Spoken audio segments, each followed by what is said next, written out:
Hello everyone, this is Harjat Singh. I scored 656 in NEET 2021, 345 in bio, 145 in physics and 166 in chemistry. मैंने अपनी NEET की preparation class 12th में शुरू की थी और सभी चीज़ें जब ऑनलाइन ही थी।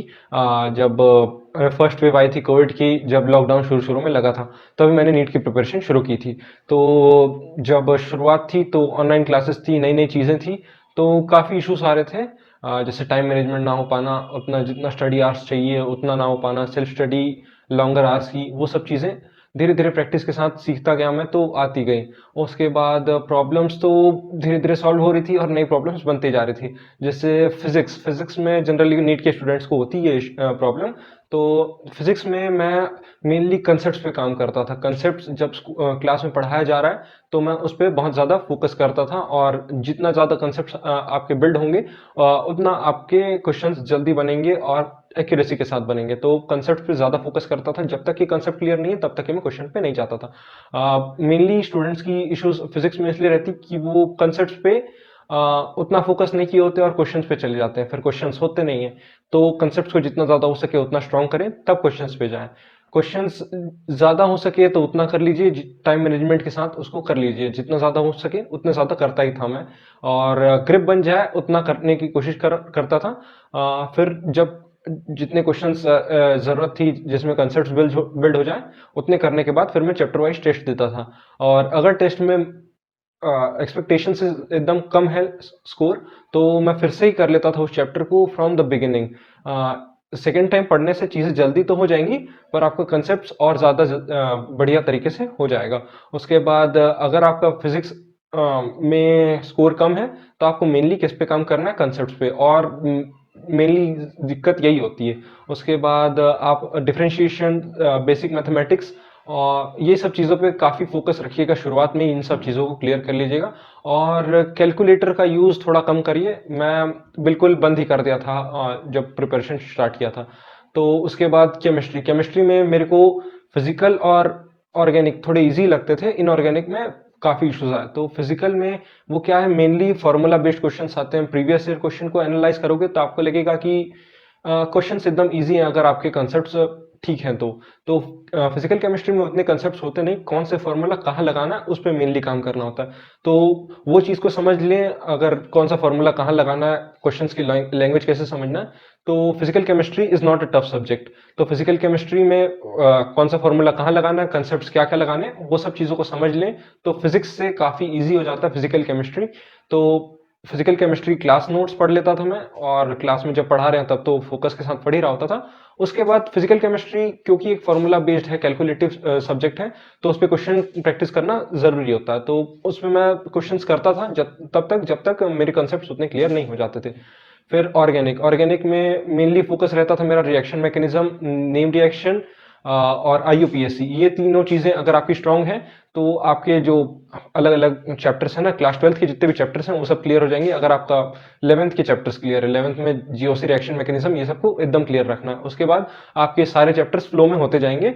नेम रिएक्शन आपको पूरी याद होनी चाहिए, तो सारे चैप्टर्स आपके हो जाएंगे। मेनली आपको फोकस करना है GOC, reaction mechanism, name reaction, IUPAC. आईयूपीएससी को लोग इग्नोर कर देती हैं, आईयूपीएससी को इग्नोर नहीं करना है, क्योंकि आईयूपीएससी अगर नहीं आता तो आपको क्वेश्चन समझ ही नहीं आएगा। क्वेश्चन में फिगर ना दे करके या कंपाउंड ना दे करके उसका नाम दे देता आईयूपीएससी नेम दे देता है, तो फिर उसमें इश्यूज आ जाते हैं। तो आईयूपीएससी पे भी फोकस करिएगा। उसके बाद इनऑर्गेनिक, जिसमें सबसे ज्यादा इश्यूज होते हैं जनरली, तो इनऑर्गेनिक में मैं मेनली फोकस करता था पीरियोडिक टेबल और केमिकल बॉन्डिंग पे।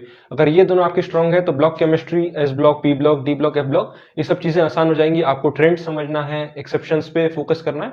ये सब चीजों पे अगर फोकस करते हैं, केमिकल बॉन्डिंग और पीरियोडिक टेबल को स्ट्रांग रखते हैं, तो आपका जो इनऑर्गेनिक केमिस्ट्री है वो स्ट्रांग रहेगा। और इनऑर्गेनिक केमिस्ट्री में केमिकल बॉन्डिंग, पीरियोडिक टेबल में थोड़ा बहुत बाहर की चीजें पढ़ सकते हैं, पर block chemistry, S block, P block, ये सब चीजों में बाहर एनसीईआरटी से बाहर नहीं जाना है। उसमें अगर आप केमिकल बॉन्डिंग, पीरियोडिक टेबल अच्छे से कर लिए तो सिर्फ एनसीईआरटी पढ़िए।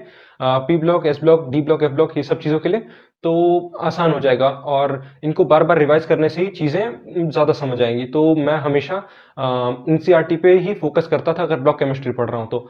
और इनऑर्गेनिक में इश्यूज आते हैं, पर उनको बार बार पढ़ने से चीज़ें आपकी ग्रेड अप होती जाएंगी। तो उसके बाद आता है बायो। बायो मेजर सब्जेक्ट है पर उतना फोकस नहीं रहता, बच्चे लोग केमिस्ट्री या फिजिक्स पे ही फोकस कर लेते हैं। तो मैं बायो पे भी इक्वल फोकस देता था शुरुआत से ही। अगर आपके क्लास के नोट्स और जो आपको कोचिंग में पढ़ाए जा रहे हैं वो सब क्लियर हैं, तो आपके कंसेप्ट बिल्ड होते जाएंगे। और उसके बाद अगर आप एनसीईआरटी पढ़ लेते हैं तो दैट्स इनफ। एनसीईआरटी से बाहर आपको जाना ही नहीं है, लिमिटेड रखना है बायो में कंटेंट को, और एनसीईआरटी से बाहर नहीं जाना है। एनसीईआरटी कर लिए तो फिर दैट्स इनफ। उसके बाद बायो में जनरली लोग क्वेश्चन प्रैक्टिस नहीं करते हैं, पर मैं हमेशा ही हर चैप्टर के बाद क्वेश्चन प्रैक्टिस करता ही था।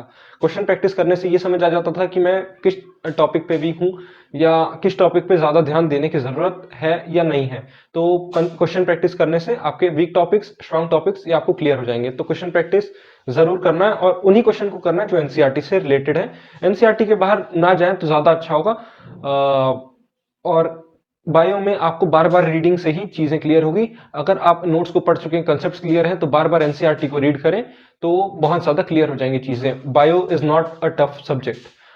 उसके बाद जब आपका कोर्स कंप्लीट हो जाता है, मेरा हो गया था फेब में, कोचिंग में कंप्लीट हो गया था, पर मैं कोचिंग से थोड़ा पीछे था, तो मेरा मार्च तक ये खिंचा गया था। उसके बाद 12th के प्रैक्टिकल्स वगैरह थे, उसमें भी स्कूल जाना होता था, तो वो सब चीज़ें थी। फिर सेकेंड लॉकडाउन लग गया, उसके बाद से मैं काफ़ी फोकस्ड था। अप्रैल या मार्च एंड या अप्रैल से मैं काफ़ी फोकस्ड था। सारी चीज़ें मैं टाइमली करता था, टाइम मैनेजमेंट पे काफ़ी फोकस करता था, स्टडी आवर्स को ग्रेजुअली बढ़ाते जा रहा था। स्टडी आवर्स बढ़ेंगे तो आपकी एफिशिएंसी भी बढ़ती जाएगी। स्टडी आवर्स पे फोकस करना कि जितने ज़्यादा हो सके। और उसके बाद मैं कोर्स कंप्लीट हो गया, अपनी तरफ से रिविजन जितना ज़्यादा हो सके देने की कोशिश करता था। मैं क्लास 12th में ही स्टार्ट किया हूँ, 11th और 12th दोनों ही पढ़ना है, तो मेरे पास टाइम थोड़ा कम था, तो मैं 6 से 8 बार अच्छे से मैं रिवीजन कर लिया, चाहे वो बायो, फिजिक्स, केमिस्ट्री, सभी चीज़ें रिवाइज करता गया।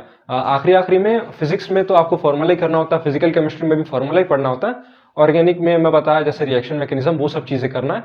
उसके बाद जाना है इनऑर्गेनिक में भी एनसीईआरटी, बायो में भी सिर्फ एनसीईआरटी को ही बार बार पढ़ना होता है। तो ये सब चीज़ें करने से सभी चीज़ें क्लियर हो जाएंगी, और बार बार रिविजन देंगे तो आपके स्कोर मॉक टेस्ट में बढ़ते जाएंगे। मैंने लास्ट के टाइम पे 60 to 80, अराउंड 80 मॉक टेस्ट दिए थे, तो जिसमें से 40 ऑनलाइन थे, 40 ऑफलाइन थे। तो 40 ऑनलाइन ना दे करके सारे 80 के 80 ऑफलाइन दें तो ज़्यादा अच्छा होगा, क्योंकि मेरे से जो नीट 2021 में 10 मार्क्स गए हैं वो सिर्फ ओएमआर प्रैक्टिस कम होने की वजह से गए हैं। तो ओएमआर को जितना ज़्यादा हो सके प्रैक्टिस करें, खुद से टाइम जो टाइमर लगा के ही 3 आवर्स में बबलिंग और जो क्वेश्चन पेपर सॉल्व करना है, सभी चीज़ें एक साथ टाइम मैनेजमेंट के साथ करिए तो हो जाती हैं, चीज़ें आसान होती हैं। थोड़ा समझना पड़ता है, उसके बाद प्रैक्टिस के साथ सब चीज़ें हो जाती है। मैं भी 80 मॉक टेस्ट दिया हूँ तब जाके स्कोर बना।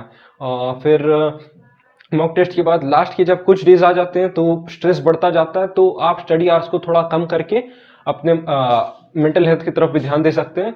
और जब नीट के 1-2 दिन पहले ही मैं अपनी पढ़ाई को थोड़ा कम कर दिया था, और लास्ट डे तो मैं कुछ पढ़ा ही नहीं था, माइंड को एकदम रिलैक्स कर रहा था। जितना ज़्यादा हो सके आप चिल रहें और एंजॉय करें लास्ट के डेज को। तो 1-2 दिन आप नहीं पढ़ेंगे तो वो उतना इम्पैक्ट नहीं करेगा, जितना हो सके आप खुश रहें लास्ट के कुछ दिनों में। और एग्ज़ाम के दिन थोड़ा सा भी पैनिक नहीं किया था मैं देख रहा था मेरे क्लास में लोगों के पैर कांप रहे थे, बेंच हिल रहे हैं, तो वो सब नहीं होगा अगर आप एक दिन पहले ना पढ़ें और आपकी प्रिपरेशन अच्छी है तो प्रिपरेशन लास्ट तक के करें, लास्ट के 1 आध दिन ही छोड़ें बस। और डेडिकेशन के साथ हर दिन पढ़ते रहें तो आपका स्कोर काफ़ी अच्छा रहेगा। Thank you.